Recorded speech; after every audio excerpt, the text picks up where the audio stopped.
Ayan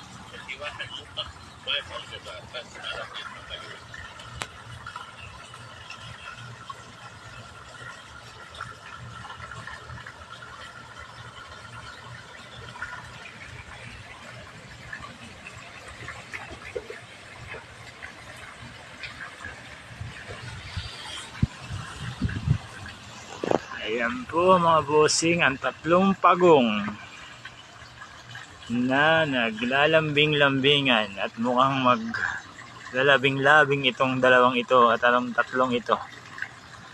Tignan nyo ito sila. Ayan po ang mga pagong. Andito po kami ngayon sa park ng isang bilya. Ayan po. Kami po ay may susukatang kitchen sa bilya na ito. Hindi pa po ready. Kaya po kami nandito, waiting po kami. Sa tawag po ng mga nag-i-install ng kitchen at kami naman po ang mag-i-install ng susukatan po namin yung top. Ito po binibidyoan ko po ito. May napakalaking pagong ngayon po. Ayan po ang mga pagong dito sa bilya na ito. Dahil maganda po ang lugar na ito at para po siya mga bossing, relax po muna dito at waiting po sa aming project na susukatan at hindi pa po na pipinis yung pag-install po ng kitchen, kaya yung kitchen cabinet hindi pa po tapos, kaya kami po yung naghihintay dito at pahinga lang po muna dito dahil po kami naghihintay, kami po ay waiting muna dito at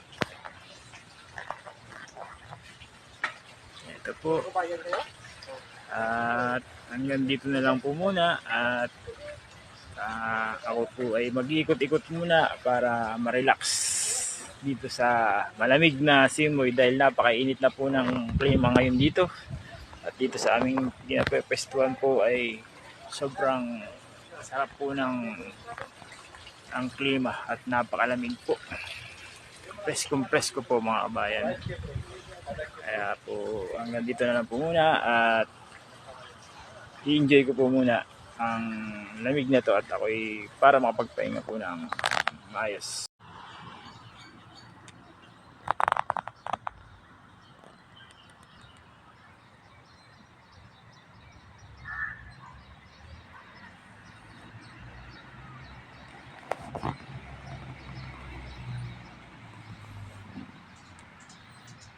Po mga bossing, napakaganda po rito mga bossing.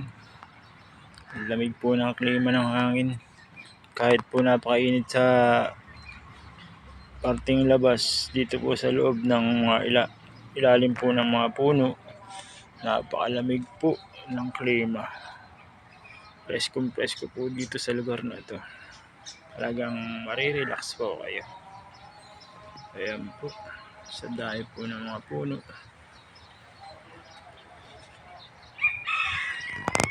Sobrang relax po talaga.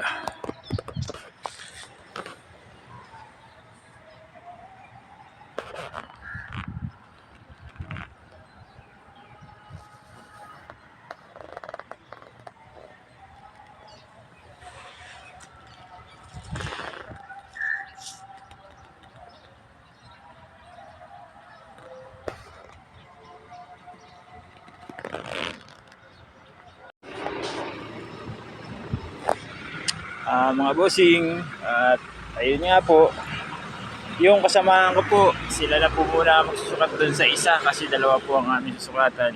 Iniwanan po muna ako rito sa parang park na ito at ako muna daw ay mag-relax at pabor naman po sa akin at ako po ay medyo nakakapag vlog ng kaunti para ipakita sa inyo ang lugar na ito at napakaliwalas po talaga rito. Sobrang lamig ng hangin, napaka-presko po.